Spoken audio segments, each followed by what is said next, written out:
அனைவருக்கும் வணக்கம். டிஎன்பிஎஸ்சி தேர்வுக்கு பயன்படக்கூடிய வினாக்கள் நம்ம பார்க்கலாம்.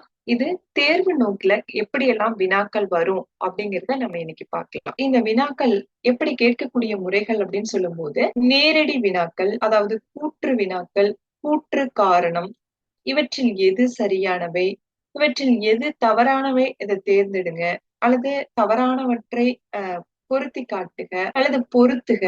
இந்த மாதிரியான அடிப்படையில வினாக்கள் நம்ம ஒரு கொஸ்டின் அனலைஸ் பண்ணோம் அப்படின்னா இப்படி எல்லாம் வினாக்கள் நம்ம பார்க்கலாம். இப்ப முதல் வினா பார்க்கும்போது இது நேரடி வினாக்கள் தான். பெருங்கதையின் ஆசிரியர் யார் அப்படின்னு கேக்குறாங்கன்னா இது ஒரு ஸ்ட்ரைட் கொஸ்டின் தான். பாத்தீங்கன்னா ஆசிரியர் இளங்கோவடிகள், சீத்தலை சாத்தனார், வெண்ணாவல் உடையார்வேல், கொங்குவேலீர் அப்படிங்கிற எல்லாமே என்ன இருக்கு, நம்ம பார்த்த உடனே இதுக்கு ஆப்ஷன் கண்டுபிடிக்கிற மாதிரிதான் இருக்கு. இப்ப இளங்கோவடிகள் அப்படின் போது இது ஸ்ட்ரைட் கொஸ்டினா இருக்கும்போது நம்ம மேக்சிமம் படிக்கும் போது என்ன பண்ணணும்னா எல்லாத்தையுமே இதுக்கு இது அப்படிங்கிற யோசிக்கவே கூடாது எதுல, ஸ்ட்ரைட் கொஸ்டின்ல. ஏன்னா அதுக்கு இதுதான் ஆன்சர் அப்படிங்கிறது நமக்கு எந்த ஒரு மறைமுகமே இல்லாம இருக்குது இல்லையா. அப்போ இளங்கோவடிகள் அப்படின்னு சொன்ன உடனே நமக்கு என்ன ஞாபகம் வரணும், இது சிலப்பதிகாரம், சிலப்பதிகாரத்தினுடைய ஆசிரியர் இளங்கோவடிகள். சீத்தலை சாத்தனார் அப்படின்னு உடனே இது மணிமேகலையினுடைய ஆசிரியர். வெண்ணாவல் உடையார்வேல் அப்படின்னு சொல்லும் போது என்ன வந்துடணும், இது ஐஞ்சிறுகாப்பியத்துல ஒன்றாக இருக்கக்கூடிய யசோதர காவியத்தினுடைய ஆசிரியர் வெண்ணாவல் உடையார்வேல் அப்படிங்கிறது ஞாபகம் வந்துடும். இப்போ நம்ம ஐம்பெருங்காப்பியங்கள், ஐஞ்சிறுகாப்பியங்கள் அப்படிங்கிறதுக்குள்ளதான் இந்த இளங்கோவடிகள், சீத்தலை சாத்தனார், வெண்ணாவல் உடையார்வேல் இவங்க எல்லாமே இருக்காங்க. அப்போ பெருங்கதை அப்படின்னு சொல்லக்கூடியது ஐம்பெருங்காப்பியத்துக்குள்ளே இல்ல, ஐஞ்சிறுகாப்பியத்துக்குள்ள இல்ல. இது எங்க இருக்கு அப்படின்னு சொல்லி பார்த்தோம்னா தனியா இது காப்பியம் அப்படிங்கிறதுக்குள்ள கொண்டுட்டு போகாம, அதாவது இந்த பாகுபாடுக்குள்ள கொண்டுட்டு போகாம சில காப்பியங்கள் இருக்கு. அதுல பெருங்கதையும் அடங்கும். இது பாத்தீங்கன்னா இந்த நூல் பத்தி சொல்லணும் அப்படின்னா நிறைய விஷயங்கள் நம்மளோட தேர்வுல கேட்டுட்டு இருக்காங்க. இது கொங்குவேலியரால இயற்றப்பட்ட ஒரு காப்பியம் தான். அதாவது கொங்கு நாட்டுல தோன்றின ஒரு காப்பியம் தான் இந்த பெருங்கதை அப்படின்னு சொல்லக்கூடியது. இந்த நூல் பாத்தீங்கன்னா கொங்கு நாட்டுல விஜயமங்கலம் அப்படின்னு சொல்லக்கூடிய பகுதியில சமண சமண தீர்த்தகர் கோயில் ஒண்ணு இருக்குது. சந்திர பிரபா தீர்த்தகர் கோயில் அப்படின்னு சொல்லக்கூடிய ஒரு சமணர்களினுடைய தீர்த்தகர் கோயில் ஒன்று இருக்கிறது. அங்கதான் இந்த நூலானது அரங்கேற்றம் செய்யப்பட்டது அப்படின்னு கூட சொல்றாங்க. இந்த நூலை பத்தி சொல்லணும்னா இது ஆசிரியர் பாவால அமைஞ்ச ஒரு காப்பியம் அப்படின்னு சொல்லலாம். இதனுடைய முதல் பகுதியும் இறுதி பகுதியும் பாத்தீங்கன்னா நமக்கு கிடைக்கவே இல்லை. எது, இந்த பெருங்கதையில. இதே மாதிரியே சங்க இலக்கியத்துல எடுத்துக்கிட்டோம்னா பதிற்று பத்துல முதல் பத்தும் இறுதி பத்தும் நமக்கு கிடைக்காது. முதல் பத்து பத்து பத்து நூல்கள்ல முதல் பத்தும் இறுதி பத்தும் கிடைச்சிருக்காது. அதே மாதிரியே பெருங்கதையிலயும் பாத்தீங்கன்னா முதல் பகுதியும் இறுதி பகுதியும் பார்த்தோம்னா நமக்கு கிடைச்சிருக்காது. இந்த மாதிரி கூட வினாக்கள் கேட்பாங்க. அதாவது சங்க இலக்கியத்துல முதல் பத்தும் இறுதி பத்தும் கிடைக்காததை போலவே காப்பியத்துல எந்த நூல் இருக்கு அப்படின்னு கூட வினா வரலாம். அப்போ நம்ம பெருங்கதை படிக்கின்ற பொழுது இது முதல் பகுதியும் இறுதி பகுதியும் கிடைக்காததை போலவே வேற எங்காவது நூல் இருக்கா அப்படின்னு நம்ம என்ன பண்ணோம்னா படிக்கும் போது ஒரு ஒப்பீட்டு கம்பேரிட்டிவ் பண்ணி பண்ணி என்ன பண்ணணும் அப்படின்னா படிச்சுக்கிட்டோம் அப்படின்னு என்ன ஆகும்னா நம்மளால எளிமையா ஒரு வினாவுக்கு விடையளிக்க முடியும். அப்போ பெருங்கதையினுடைய ஆசிரியர் யாரு அப்படின்னு பாத்தீங்கன்னா கொங்குவேலீர் அப்படிங்கறதா இதுக்கான சரியான விடை. அப்போ ஸ்ட்ரைட் கொஸ்டினுக்கு நீங்க என்ன பண்ணணும், எப்பயுமே பார்த்த உடனே நம்மளால ஆன்சர் பண்ற மாதிரி இந்த வினாக்களை நம்ம படிச்சுக்கணும். அடுத்தது, பெரிய புராணத்திற்கு சேக்கிலார் இட்ட பெயர் என்ன அப்படிங்கிறது வினா. இப்ப பெரிய புராணம் அப்படின்னு சொல்லக்கூடியது இதுவும் நம்ம என்ன பண்ண முடியாது, காப்பியத்துக்குள்ள கொண்டுட்டு வர முடியாது. ஐம்பெருங்காப்பியங்கள் ஐஞ்சிறுகாப்பியங்களுக்குள்ள இடம்பெறாம என்ன பண்ணுது, தனியா இத ஒரு காப்பியம் அப்படிங்கிற அடிப்படையிலையும் புராணம் அப்படிங்கிற அடிப்படைக்குள்ளேயும் இந்த பெரிய புராணம் பார்க்கப்படுது. இதோட ஆசிரியர் யாருன்னு நமக்கு கொஸ்டின்லயே தெரிஞ்சிருக்கு, என்ன, சேக்கிலாரால் இயற்றப்பட்டது அப்படின்னு சொல்லிட்டு. ஆனா அவர் இந்த சேக்கிலாரு பெரிய புராணம் நூலை இயற்றுகின்ற பொழுது அந்த நூலுக்கு என்ன பெயர் வைத்தார் அப்படின்னு நம்ம யோசிக்கும் போது திருத்தொண்டர் தொகையா, திருத்தொண்டர் திருவந்தாதியா, மாக்கதையா, திருத்தொண்டர் புராணமா அப்படின்னு நம்ம யோசிக்கணும். அப்போ இதுல நம்ம இது எல்லாமே திருத்தொண்டர் திருத்தொண்டர் அப்படின்னு இருக்கு. ஆனா பாத்தீங்கன்னா இதுலயே புராணம் அப்படின்னு லாஸ்டா முடியுது இல்லையா, அந்த ஒரு ஆப்ஷனை வச்சு நீங்க என்ன பண்ணலாம்னா நம்ம அதை படிக்கும் போதே பெரிய புராணனும் முடியுது, திருத்தொண்டர் புராணனும் முடியுது. அப்போ இதுக்கு ஆப்டா இருக்கும். அந்த மாதிரி என்ன பண்ணலாம்னா நீங்களாகவே சில குறி வச்சு என்ன பண்ணலாம், நீங்க படிச்சுக்கிட்டோம் அப்படின்னா என்ன ஆகும், நீண்ட நாட்கள் ஆனாலும் நம்மளால நினைவுல வச்சுக்க முடியும். அப்ப திருத்தொண்ட தொகை யாரு எழுதுனா அப்படின்னு சொல்லி பாத்தீங்கன்னா சுந்தரமூர்த்தி நாயனாரால இயற்றப்பட்டது. இப்படி இந்த நாயன்மார்கள் சொல்லும் இல்லையா, திருஞான சம்பந்தர், திருநாவுக்கரசு, சுந்தரர், மாணிக்கவாசகர் அப்படின்னு சொல்லுவோம் இல்லையா, அதுல சுந்தரரால இயற்றப்பட்டதுதான் எது அப்படின்னா இந்த திருத்தொண்ட தொகை. திருத்தொண்ட திருவந்தாதி யாரால இயற்றப்பட்டதுன்னா நம்பியாண்டார் நம்பியால இயற்றப்பட்டது. நம்பியாண்டார் நம்பி யாரு அப்படின்னா, அதாவது நம்மளுடைய 4000 திவ்ய பிரபந்தங்களை எல்லாம் தொகுத்தவர் தான் யாரு அப்படின்னா இந்த நம்பியாண்டார் நம்பி. அவருதான் இதை எழுதியிருக்காரு. இந்த திருத்தொண்ட தொகையும் திருத்தொண்ட திருவந்தாதியும் ரொம்ப முக்கியமான நூல். ஏன் அப்படின்னா பெரிய புராணம் எழுதுவதற்கு அடிப்படையாக இருந்த நூலே எது அப்படின்னா இந்த திருத்தொண்ட தொகையும் திருத்தொண்ட திருவந்தாதியும் தான். அப்போ இந்த 2 நூல்கள் பேரை கேட்கும் போது நம்மளுக்கு கண்டிப்பா திருத்தொண்டர் புராணமா இருக்குமா அப்படின்னு சொல்லிட்டு என்ன ஆகும்னா 3 நூல்களிலும் ஒரு குழப்பம் வரும். அப்போ இந்த லாஸ்ட் என்னன்னு முடியுது, புராணம் அப்படின்னு முடியுது இல்லையா, அதை அடிப்படையா வச்சு நீங்க எளிமையா நினைவுல வச்சுக்கலாம்.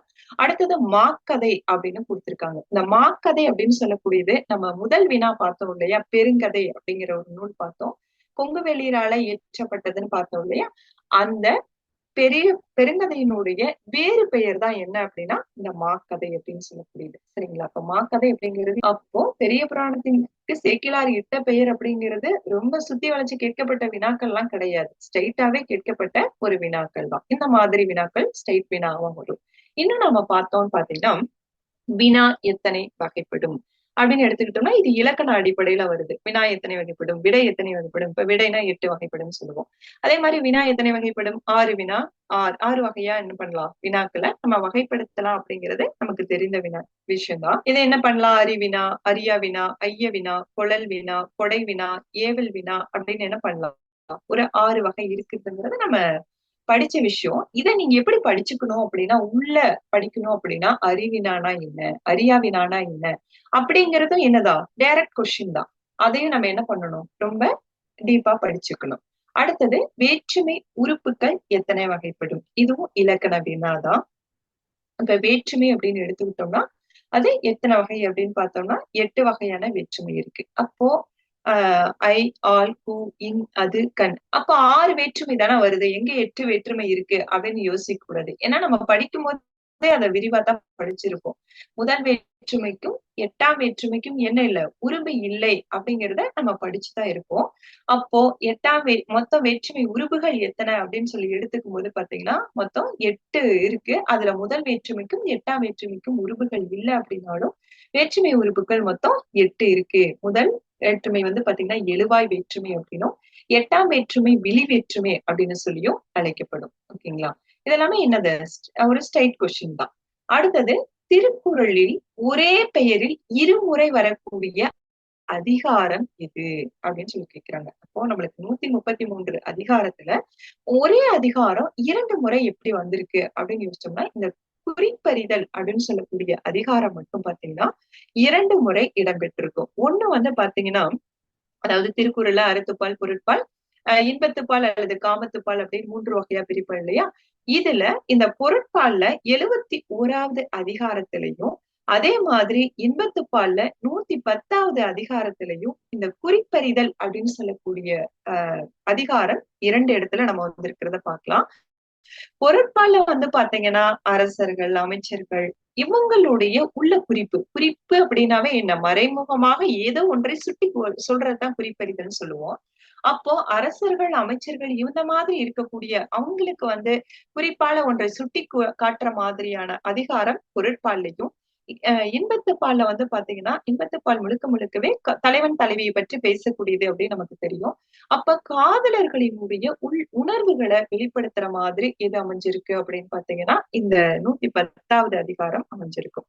அப்போ திருக்குறளின் ஒரே பெயர்ல 2 முறை வரக்கூடிய ஒரே அதிகாரம் இது குறிப்பறிதல். நம்ம ஸ்ட்ரைட்டா குறிப்பறிதல் அப்படின்னு படிச்சோம் அப்படின்னா என்ன ஆயிரும்னா நீண்ட நாட்கள் படிக்க படிக்க என்ன ஆகும்னா நீண்ட நாட்கள் கழிச்சு நம்மளுக்கு ஒரு குழப்பம் வரும். அப்போ படிக்கும் போதே இந்த குறிப்பறிதல் எங்கெங்க இருக்குது, எந்தெந்த எந்த பால்ல இருக்குது, இந்த குறிப்பறிதல் பொருட்பால் இருக்கக்கூடிய குறிப்பறிதல் எந்த விஷயத்த பேசுது, அதே இன்பத்துப்பால்ல இருக்கக்கூடிய குறிப்பறிதல் எந்த செய்தியை பத்தி பேசுது அப்படிங்கிறத நம்ம ஒரு தடவை ரிவைஸ் பண்ணிக்கிட்டோம் அப்படின்னா, ஜஸ்ட் அந்த டைம்ல நம்ம ரிவைஸ் பண்ணிக்கிட்டோம் அப்படின்னா என்ன ஆகும்னா, நீண்ட நாட்கள் ஆனாலுமே என்ன பண்ணும் நம்மளால அத ஆஹ் நினைவுல வச்சுக்கிறதுக்கு ரொம்ப எளிமையா இருக்கும். அப்போ இந்த ஒரு வினா படிக்கும்போது அது தொடர்பா வேறு என்னென்ன செய்தி இருக்கு, எப்படி நம்ம பெருங்கதை படிக்கும் போது எப்படி பதிற்று பத்துக்கும் பொருந்தி வர மாதிரி படிச்சோமோ, அது மாதிரி ஒரு ஒப்பீட்டு நோக்குல நம்ம படிக்கும் போது அதை பத்தியான ஒரு விரிவான செய்தியை நம்ம தெரிஞ்சுக்கும் போது, நம்ம கொஸ்டின் படிச்சோம்னா என்ன பண்ணுவோம்னா, இதுக்கு இதுதான் ஆன்சர் இதுதான் ஆன்சர் அப்படின்னு ஒரு ஸ்ட்ரைட்டா படிக்காம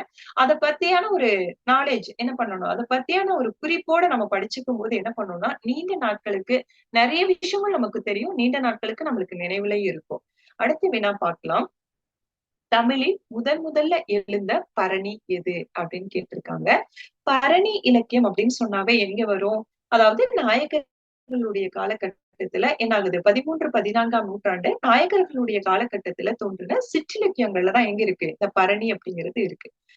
பரணி இந்த சிற்றிலக்கியம் அப்படின்னு எடுத்துக்கிட்டாவே மொத்தம் 96 வகையான சிற்றிலக்கியங்கள் இருக்கு அப்படிங்கிறது நமக்கு தெரியும். இதுக்கப்புறம் பாத்தீங்கன்னா நாவி ஜெயராமன் சிற்றிலக்கிய செல்வம் அப்படிங்கிற நூல்ல 330 சிற்றிலக்கியங்கள் இருக்கு அப்படின்னு சொல்றாரு. அதுக்கு பின்னாடி இப்ப நூற்றுக்கணக்கான சிற்றிலக்கியங்கள் தோன்றி இருந்தாலுமே கூட இந்த அதாவது நாயக்கர்களுடைய காலகட்டத்துல முதல்ல பிரபந்த மரபியல் பார்த்தோம்னா 96 வகையான சிற்றிலக்கியங்கள் அப்படின்னு முதல்ல சொல்லும். ஆனா அந்த நூலோட ஆசிரியர் யாரு அப்படின்னு தெரியவில்லை அப்படிங்கறது என் ஆன்சரா இருக்கும். ஓகே, அப்போ இந்த சிற்றிலக்கியங்கள்ல ஒன்றாக இருக்கக்கூடியதுதான் எது அப்படின்னா பரணி அப்படின்னு சொல்லக்கூடிய நூல். அப்போ இந்த பரணி இலக்கியங்கள் தோன்றுவதற்கு ஃபர்ஸ்ட் எதுவா இருந்தது அப்படின்னு சொல்லி பாத்தீங்கன்னா, 15 கீழ்கணக்கு நூல்ல ஒன்றாக இருக்கக்கூடிய ஒரே ஒரு புறநூல் இருக்கும். 15 கீழ்கணக்கு நூல்களை நம்ம 3 வகையா பிரிப்போம்.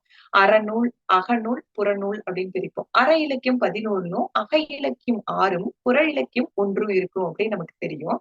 அதுல அந்த புற இலக்கியமாக இருக்கக்கூடிய களவழி 40 தான் பாத்தீங்கன்னா பரணி இலக்கியம் தோன்றுவதற்கு ஒரு அடிப்படையாக இருந்ததுன்னு சொல்லலாம். ஏன் அப்படின்னா முதல்ல போர் பற்றியான செய்தி எங்கதான் இருக்கு, அதாவது ஒரே ஒரு போர் பற்றியான செய்தி சங்க இலக்கியத்துக்குள்ள இருந்தாலுமே கூட ஒரு அரசர்களுக்கு இடையில ஒரு வெளிப்படையாக போர் பற்றியான ஒரு பின்னாடி தோன்றின நூல் அப்படின்னா அது என்ன சொல்லலாம்னா களவழி 40 சொல்லலாம். அதுல பாத்தீங்கன்னா யானை போர் பற்றியான செய்திகளை ரொம்ப விரிவா பேசியிருப்பாங்க. அதை அடிப்படையாக வச்சுக்கிட்டுதான் பின்னாடி நாயக்கர்களுடைய காலகட்டத்துல சிற்றிலக்கியங்கள்ல ஒரு என்ன ஆகுது, ஒரு சிற்றிலக்கியமாகவே பரணி இலக்கியம் தோன்றுது. அப்படி தோன்றின பரணியில முதல்ல தோன்றின பரணி அப்படின்னு எடுத்துக்கிட்டோம்னா இந்த கலிங்கத்து பரணி அப்படின்னு சொல்லக்கூடிய நூல் தான். அதே தக்கையாக்க பரணி இதெல்லாமே ஸ்ட்ரைட் கொஸ்டின் தான். தக்கையாக்க பரணி யாருன்னு கேட்டா ஒட்டக்கூத்தர்ன்னு சொல்லிடுவோம். மோகவதை பரணி அப்படின்னு சொன்னா தத்துவராயன்னு சொல்லிடுவோம். அதே மாதிரிதான் இந்த கலிங்கத்து பரணியினுடைய ஆசிரியர் யாரு அப்படின்னு எடுத்துக்கிட்டோம்னா ஜெயங்கொண்டாரால இயற்றப்பட்டது. சரிங்களா? அப்போ இந்த பரணி எல்லாம் படிக்கும்போது இந்த கலிங்கத்து பரணியில மொத்தம் எவ்வளவு தாளிசைகள் இருக்கு, இது எந்தெந்த அரசனுக்கு இடையில போர் நடந்துச்சு, நம்ம ஒரு இதுதான் முதல் நூல் அப்படின்னு சொல்றாங்க அப்படின்னா அந்த முதல் நூல் அப்படின்னு சொல்லும் போது அதை பத்தியான ஒரு விரிவான செய்தி நமக்கு தெரிஞ்சிருக்கணும். இப்ப மோகவதை பரணியோ தக்கையாக்க பரணியோ எல்லாமே என்னாச்சு பின்னாடி அடுத்தடுத்து தோன்றுச்சு. அப்ப அதை பத்தி நம்மளுக்கு ஓரளவு செய்தி தெரிஞ்சாலுமே கூட முதல் தோன்றின உலா எது, முதல் தோன்றின பிள்ளை தமிழ் எது, முதல் தோன்றின பரணி எது அப்படின்னு சொல்லும் போது அந்த வினாக்களை நாம படிக்கின்ற பொழுது அதை பத்தியான என்ன இருக்கணும், ஃபுல் டீட்டெயில நமக்கு தெரிஞ்சு வச்சுக்கணும். அப்பதான் ஏன்னா அந்த முதல் அப்படின்னு சொல்லும் போது என்ன பண்ணுவாங்க, அந்த கொஸ்டினுக்கு ரொம்ப இம்பார்ட்டன்ட் கொடுத்து நம்மளுக்கு வினாக்கள் கேட்பாங்க. அப்போ கலிங்கத்து பரணி படிக்கும் போது அது தொடர்பா இருக்கக்கூடிய நிறைய விஷயங்களை நம்ம என்ன பண்ணணும், உள்வாங்கிக்கணும். ஓகே, அடுத்த வினாக்கு நம்ம போகலாம். அடுத்தது தகடூர் என்பது தற்போது எவ்வாறு அழைக்கப்படுகிறது அப்படிங்கறதா வினா. இப்ப தகடூர் அப்படின்னு சொல்லக்கூடிய ஊரு இன்னைக்கு இந்த ஈரோடு, சேலம், நாமக்கல், தர்மபுரி அப்படிங்கிறது எல்லாமே என்னது நம்மளுக்கு ஒரு டிஸ்ட்ரிக்ட், அது ஒரு மாவட்டம் அப்படிங்கிறது மட்டும் நமக்கு தெரியுது. இந்த தகடூர் அப்படின்னு சொல்லக்கூடியது பாத்தீங்கன்னா இந்த தகடூர் யாத்திரை அப்படின்னு சொல்லக்கூடிய ஆரம்பத்துல ஒரு நூல் இருந்துச்சு. அந்த தகடூர் யாத்திரையிலதான் தகடூர் அப்படிங்கிறது வந்து பாத்தீங்கன்னா தருமபுரியை குறிக்கக்கூடிய ஒரு ஊர். தருமபுரிக்கு இன்னைக்கு ஒரு வேறு பெயர் அப்படின்னு சொன்னாவே தகடூர் தான். இன்னைக்கு நீங்க தருமபுரி போனீங்க அப்படின்னா என்ன பண்ணலாம், அந்த சைட் பார்க்கும்போது அது தகடூர் அப்படிங்கறத நிறைய அந்த போர்ட்ல இருக்கிறது கூட நம்ம இன்னும் பார்க்கலாம். ஏன்னா அந்த பேர் வந்து ஃபுல்லா மறுவணுது என்ன ஆகுது, இன்னும் கூட தொடர்ந்து இருக்கிறத நம்ம பார்க்கலாம். ஓகே. இந்த தகடூர் யாத்திரைங்கிறது ஒரு புற இலக்கியம் நூல். அதாவது புறம்ங்கிறது போர் தொடர்பான பேசக்கூடிய ஒரு நூலு. இந்த போர் வந்து பாத்தீங்கன்னா, யார் யாருக்கு இடையில நடந்துச்சு அப்படின்னா, பெருஞ்சேரல் இரும்பொறைக்கும், அதியமானுக்கும் இடையில, அதியமான் 5க்கும் இடையில நடந்த போர் தான் எது அப்படின்னா, இந்த தகடூர் யாத்திரை அப்படின்னு சொல்லக்கூடிய நூலு. இந்த தகடூர் யாத்திரையினுடைய ஆசிரியர் யாரு அப்படின்னு கேட்டா தெரியல அப்படிங்கறதா ஆன்சர். யாரு அப்படின்னு நமக்கு தெரியல. அப்போ ஒரு நூல் படிக்கின்ற பொழுது இது ஒரு ஸ்ட்ரைட் கொஸ்டினாக இருந்தாலுமே கூட என்ன பண்ணுது, அந்த வினாக்களுக்கு ஒரு முழுமையா என்ன பண்ணணும், ஃபுல்லாவே நம்ம தெரிஞ்சுக்கணும். இந்த நூலு என்ன பால் அணிஞ்சுது, இதோட ஆசிரியர் யாரு, இது புறம் தொடர்பா பேசுனது யார் யாருக்கு இடையில நடந்துச்சு, எந்த நூற்றாண்டுல இந்த நூலானது தோன்றுச்சு, ஓகே இந்த நூல்ல வேற என்னென்ன செய்திகள்லாம் பேசியிருக்காங்க முக்கியமா, முக்கியமான செய்திகள் ஒரு கொஸ்டின் எடுத்துக்கிட்டோம்னா ஒரு 5, 6 பாயிண்ட் வந்து என்ன பண்ணணும், முழுமையா நம்ம புரிஞ்சுக்கிட்டோம் அப்படின்னா நம்மளால எளிமையா அந்த வினாக்களை அணுக முடியும். அடுத்த வினா போகலாம். நான் கண்ட பாரதம் என்று சொல்லக்கூடிய நூலை எழுதினது யாரு அப்படின்னு சொல்லி கேக்குறாங்க. இது ஒரு புத்தகம், அதோட ஆசிரியர் யாரு அப்படிங்கறதுதான் வினா. இதை வந்து பாத்தீங்கன்னா இதற்கான வினாவுக்கு விடை பார்த்தோம்னா அம்புஜிதம்மாள் அப்படின்னு சொல்லக்கூடியவங்கதான் இந்த நூலை வந்து எழுதியிருக்காங்க. இந்த அம்புஜிதம்மாள் அப்படின்னு எடுத்துக்கிட்டோம்னா இவங்க ஒரு மகாத்மா காந்தியின் மீது மிகுந்த ஈடுபாடு கொண்டவங்க, விடுதலை போராட்டத்துல அதிகமா பங்கு கொண்டவங்க, முக்கியமா காந்தியோட கொள்கையை பின்பற்றி ஒத்துழையாமை இயக்கத்துல தீவிரமா பங்கு கொண்டவங்க அப்படின்னு சொல்லலாம். காந்தியினுடைய தத்துவ புதல்வி போல மதிக்கப்பட்டாங்க இந்த அம்மா அப்படின்னு சொல்றாங்க. இவங்க நூல் அப்படின்னு சொன்ன உடனே நான் கண்ட பாரதம் அப்படிங்கிற நூல் இவங்கள எழுதுனது அப்படிங்கிறத நம்மளுக்கு நினைவுல வச்சுக்கலாம்.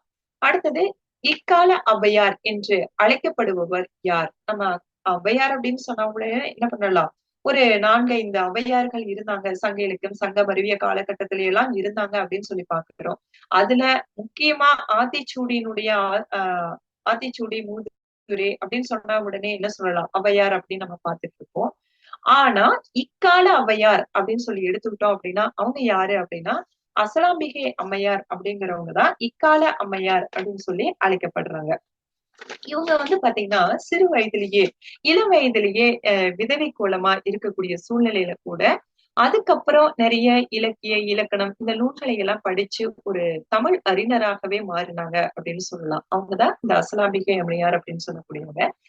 யாரு இவரை இக்கால ஔவையார்னு சொன்னது அப்படின்னும் வினா வரலாம். சரிங்களா? அஸ்லாமிகை அம்மையார இக்கால ஔவையார் யார் சொன்னாங்க அப்படின்னு வினா கேட்டாங்கன்னா திருவிக்காதான் இதுக்கு சொன்னதுக்கான இவர்தான் என்ன சொல்றாரு, அஸ்லாமிகை அம்மையார் இக்கால ஔவையாருன்னு அழைச்சிருக்காரு. அப்போ நம்ம ஒரு கொஸ்டினை படிக்கிறோம், இவர் இக்கால ஔவையாரு அப்படின்னு படிக்கும்போது யாரு இத சொன்னா அப்படிங்கறதும் நமக்கு கண்டிப்பா வினாக்கள் வரணும். நிறைய கொஸ்டினுக்கு நம்ம என்ன பண்ணுவோம்னா இவங்க இப்படி அழைச்சாங்கன்னு நம்ம படிப்போம். அப்படியே அழைத்தது யாரு அப்படிங்கிற விஷயத்தையும் நம்ம கண்டிப்பா தெரிஞ்சு வச்சுக்கணும்.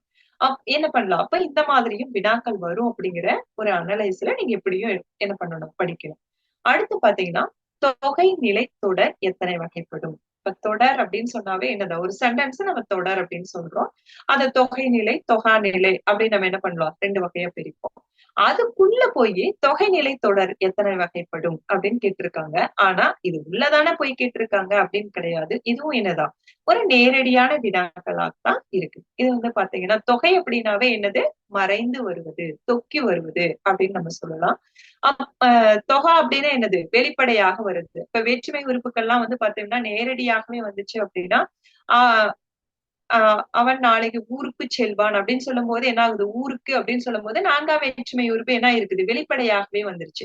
ஆனா என்ன பண்றது, அந்த வினாவுக்கு வந்து பாத்தீங்கன்னா விடையானது ஸ்ட்ரைட்டா வராம உள்ள என்ன பண்ணுது, மறைஞ்சு வருது அப்படின்னாவே அது தொகைநிலை அப்படின்னு சொல்லலாம். இந்த தொகைநிலையை வந்து பாத்தீங்கன்னா வேற்றுமை தொகை, வினைத்தொகை, பண்பு தொகை, உவமை தொகை, உண்மை தொகை, அன்மொழி தொகை அப்படின்னு என்ன பண்ணலாம், ஒரு 6 வகையாக நம்ம பிரிக்கலாம். இந்த தொகை நிலை தொடர்களை மொத்தம் ஒரு 6 வகையாக நம்ம பிரிக்கலாம்.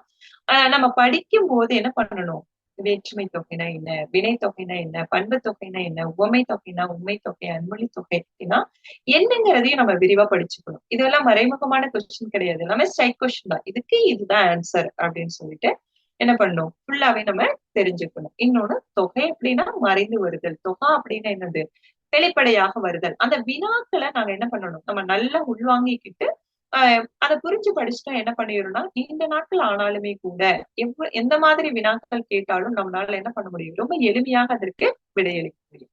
அடுத்த வினா பார்க்கலாங்க. செங்கோட்டுவன் சட்டை செங்கோட்டுவன் சட்டை அப்படிங்கிற ஒரு தொடர் கொடுத்துட்டாங்க. இது பாத்தீங்கன்னா எத்தனாவது வேற்றுமை தொகை அப்படின்னு கேட்டிருக்காங்க. இப்ப பாத்தீங்கன்னா செங்கோட்டுவன் சட்டை அப்படின்னு சொல்லும் போது நம்மளுக்கு வேற்றுமை உறுப்புகள் நம்ம ஆல்ரெடி படிச்சிருக்கணும். அந்த வேற்றுமை உறுப்புகள் மொத்தம் 8ன்னு கூட நம்ம ஒரு வினாக்கள்ல பார்த்தோம். அப்படி பார்க்கும்போது முதல் வேற்றுமைக்கும் 8ஆம் வேற்றுமைக்கும் என்ன இல்ல, உருபு இல்லை அப்படின்னு பார்த்தோம். அதுல 2ஆம் வேற்றுமை ஐ, 3ஆம் வேற்றுமை ஆல், இப்படி ஒவ்வொன்றா நம்ம பார்க்கின்ற பொழுது இது என்ன பண்ணுது, செங்குட்டுவன் அது செங்குட்டுவனானது சட்டை, செங்குட்டுவன் கூட்டல் சட்டை அப்படின்னா இது யாருடைய சட்டை, செங்குட்டுவனுடைய அது அந்த சட்டை அப்படின்னு சொல்லும் போது என்ன ஆகுது, 6ஆம் வேற்றுமை தான் நமக்கு வருது. அப்ப ஐ, ஆல், ஹூ, இன், அது, அது அப்படின்னு சொல்லக்கூடிய வேற்றுமையானது என்ன இருக்குது, இந்த இடத்துல மறைஞ்சு வந்திருக்கு. இது ஒரு என்ன பண்ணலாம், தொகை, தொகைன்னு சொன்னாவே என்ன இருக்குது, மறைஞ்சு வந்திருக்கு. 6ஆம் வேற்றுமை உறுப்பானது செங்குட்டுவனது சட்டை அப்படின்னு சொல்லும் போது அது அப்படின்னு சொல்லக்கூடியது என்ன இருக்குது, இந்த இடத்துல மறைஞ்சு வந்திருக்கு. நம்மளுக்கு தொகைனாவே ஒண்ணு ஞாபகம் வச்சுக்கணும், வெளிப்படையாக வராது, மறைந்துதான் வரும் அப்படிங்கறது ஞாபகம் வச்சுக்கிட்டு தான் என்ன பண்ணணும், கொஸ்டினை நல்லா உள்வாங்கிக்கணும். தொகை அப்படின்னு சொன்ன உடனே என்ன பண்ணிக்கணும், ஓ செங்குட்டுவனது சட்டை அப்படின்னு அதுலயே இருந்திருக்கும், ஆனா அங்க தொகைன்னு கொடுத்துட்டாங்க, அப்ப கண்டிப்பா என்ன இருக்குது, மறைஞ்சு வந்திருக்கு. நம்ம ஒவ்வொரு வேற்றுமை உறுப்புகளையும் உள்ள சொல்லி சொல்லி பார்த்துதான் என்ன பண்ணணும், இது ஸ்ட்ரைட்டா நான் எங்கேயோ படிச்சிருக்கேன், இதுதான் ஆன்சர் அப்படின்னு சொல்லக்கூடாது. இந்த மாதிரியான வினாக்களை என்ன பண்ணணும்னா நல்லா புரிஞ்சு உள்வாங்கிக்கிட்டு நம்ம எழுதும் போது என்ன பண்ணலாம்னா ரொம்ப எளிமையாக இந்த வினாக்களுக்கு நம்ம விடையளிச்சிடலாம். அடுத்த வினா பார்க்கலாங்க. இறையனார் எழுதிய களவியலுக்கு உரை கண்டவர் யார் அப்படின்னு சொல்லி கேட்டிருக்காங்க. இறையனார் அப்படின்னு சொல்லக்கூடிய இறையனார் அப்படிங்கிற அந்த களவியல், இறையனார் களவியல்ங்கிறது ஒரு இலக்கண நூல். அப்போ இந்த வினாக்கள் நம்ம பார்க்கும்போது சேக்கிலார் என்ன பண்ணாரு, காப்பியத்துக்கு எழுதினாரு. வால்மீகி என்ன பண்ணாரு, ராமாயணத்தினுடைய முதல் நூலு. கம்பர் என்ன பண்ணாரு, கம்பராமாயணம் எழுதினாரு. அப்போ இந்த ஆசிரியர்களை எல்லாம் என்ன பண்ணணும், விடைகளை அனலைஸ் பண்ணணும்.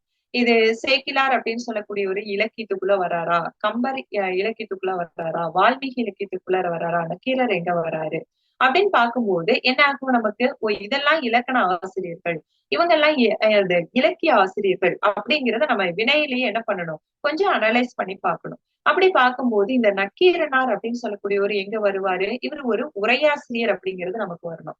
உரையாசிரியர் அப்படின்ன உடனே ஒரு நிறைய பேரெல்லாம் கிடையாது. யாரு, பேராசிரியரு, சேக்கிலாரு, நச்சினார்க்கினியரு, அடியாருக்கு நல்லார், அரும்பத உரையாசிரியர், வேற என்ன கல்லாடனார், தெய்வச்சிலையார், ஒரு 10 பேர்த்துக்குள்ளதான் உரையாசிரியர்களே இருக்காங்க. அவ்வளவுதான், நமக்குள்ள என்ன பண்ணலாம், ஒரு வரையறை பண்ணிடலாம். அப்போ நக்கீரனார் அப்படின்னு சொல்லக்கூடியவர் எங்க இருக்கிறாரு, உரையாசிரியருக்குள்ள இருக்கிறாரு. ஆனா இவரு நூல்களும் எழுதியிருக்காரு. நக்கீரனார், இந்த நக்கீரர் என்ன பண்ணிருக்காரு, நிறைய பாடல்களும் ஏற்றிருக்காரு. இருந்தாலுமே கூட உரையாசிரியர்கள் அப்படிங்கிற எது ஷார்ட் லிஸ்டா இருக்கோ அதுக்குள்ள நம்ம என்ன பண்ணிடலாம், இதுக்குள்ள இவங்க அடக்கிடலாம் அப்படின்னு எடுத்துக்கணும். இன்னொன்னு என்ன பண்ணிக்கணும், இது இலக்கிய உரையாசிரியர்களா, இலக்கண ஆசிரியர்களா அப்படிங்கிறதையும் நம்ம அனலைஸ் பண்ணணும். இப்படி ஒரு கொஸ்டினை பல்வேறு வகையில என்ன பண்ணணும், ஒரு அனலைஸ் பண்ணிட்டு அந்த இதுதான் ஆன்சர் நமக்கு தெரியாத போது இப்படி என்ன பண்ணலாம், நம்ம அனலைஸ் பண்ணிட்டு சொன்னோம் அப்படின்னா என்ன பண்ணிக்கலாம்னா எளிமையாகவே அந்த வினாக்களுக்கு நம்ம விடையளிச்சிடலாம்.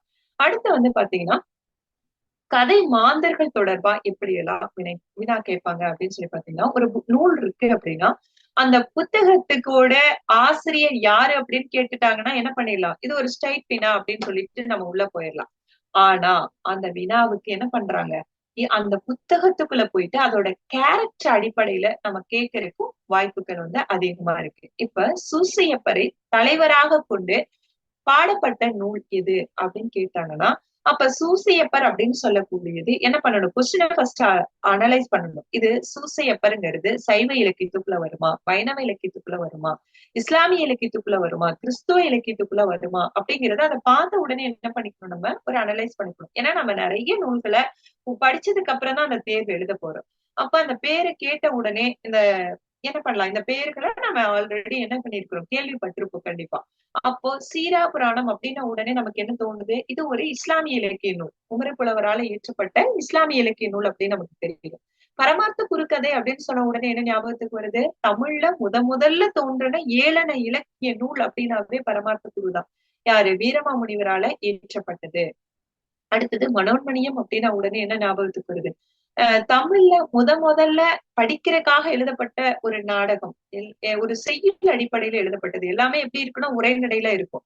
ஆனா முழுக்க முழுக்க செய்யுள்ல இயற்றப்பட்ட முதல்ல எல்லாம் நாடகங்களை எதுக்காக எழுதியிருப்பாங்க அப்படின்னா நடிக்கிறதுக்காக எழுதியிருப்பாங்க. அது எழுதுனதை நடிச்சு காட்டணும். அதுக்காக தான் அந்த டிராமாவை பயன்படுத்துவோம்.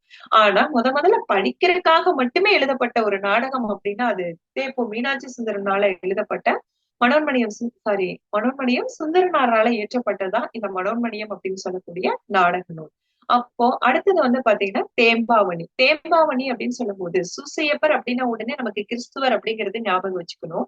அடுத்தது தேம்பாவணி அப்படின்னு சொல்லக்கூடிய நூல் நம்ம படிக்கிற போது என்ன பண்ணலாம்? கிறிஸ்துவ இலக்கிய நூல்கள் அதிகமா எல்லாம் நம்ம படிக்க மாட்டோம். ஒரு 4-5 நூல் படிப்போம்.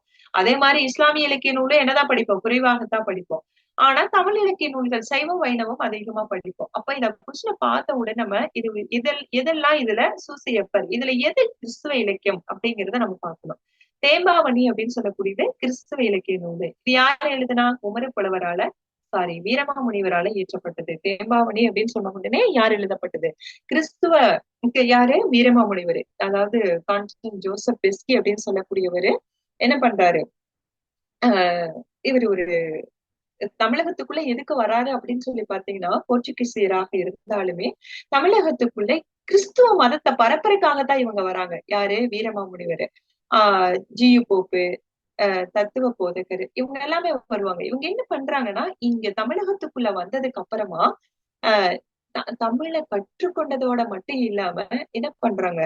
தாங்களாகவே இலக்கிய நூல்கள் எல்லாத்தையுமே எழுதுறாங்க. அந்த மாதிரி எழுதப்பட்ட ஒரு நூல் தான் எது அப்படின்னா இலக்கிய நூல் தான் இந்த தேம்பாவணி அப்படின்னு சொல்லக்கூடியது. இது யாரை பத்தி பேசக்கூடியதா இருக்குது அப்படின்னா ஒரு கிறிஸ்துவ இலக்கிய நூல். அதாவது இயேசு கிறிஸ்துவை பற்றி அவருடைய தந்தையை, இயேசு கிறிஸ்துவனுடைய தந்தை தான் சூசையப்பர். அவரை அடிப்படையாக வச்சு எழுதப்பட்ட ஒரு நூல் தான் இந்த தேம்பாவணி அப்படிங்கிறது. சரிங்களா? அப்ப இந்த மாதிரியும் வினாக்கள் என்ன பண்ணலாம்? ஒரு புத்தகத்துக்குள்ள, ஒரு நூலுக்குள்ள அதுல இருக்கக்கூடிய கதை மாந்தரை அடிப்படையாக வைத்துக் கொண்டு என்ன பண்ணலாம் அப்படின்னா வினாக்கள் வந்து வரலாம்.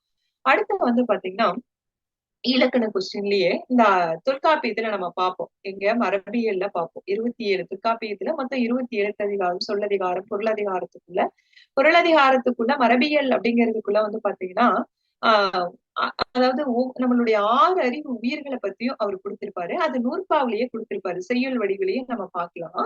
அதுல மூவறிவு உயிர் உயிரினத்துக்கு எடுத்துக்காட்டு கொடுங்க அப்படின்னு சொல்லி கொடுத்திருக்காங்க. இப்ப 3 அறிவு. இப்ப நம்ம என்ன பண்ணணும்? ஓரறிவுனா என்ன, 2 அறிவுனா என்ன, 3 அறிவுனா என்ன, 4 அறிவுனா என்ன, 5 அறிவு அப்படிங்கிற என்ன பண்ணணும்? படிக்கும் போதே என்ன பண்ணணும்? அதை புரிஞ்சு உள்வாங்கி படிச்சிருந்தோம் அப்படின்னா நம்ம எளிமையாகவே இந்த வினாவுக்கு விடையடிச்சிடலாம். இப்ப தொடுதல் மட்டும் இருந்துச்சு. தொடக்கூடிய புல்லெல்லாம் பார்த்தோம்னா என்ன பண்ணும்? தொட்டாவே அது என்ன ஆயிரும்? அந்த தொட்டா சுருங்கி கூட நம்ம உதாரணமா சொல்லலாம். தொட்ட உடனே அது என்ன பண்ணிடும்? சுருங்கிடும். அப்போ இந்த தாவரங்கள், மரங்கள் இதுக்கெல்லாம் பார்த்தோம் அப்படின்னா அந்த தாவரங்கள் எப்படி இருக்கும்? ஒரே அந்த தொடுதல் அப்படிங்கிற உணர்வு தான் இருக்கும்.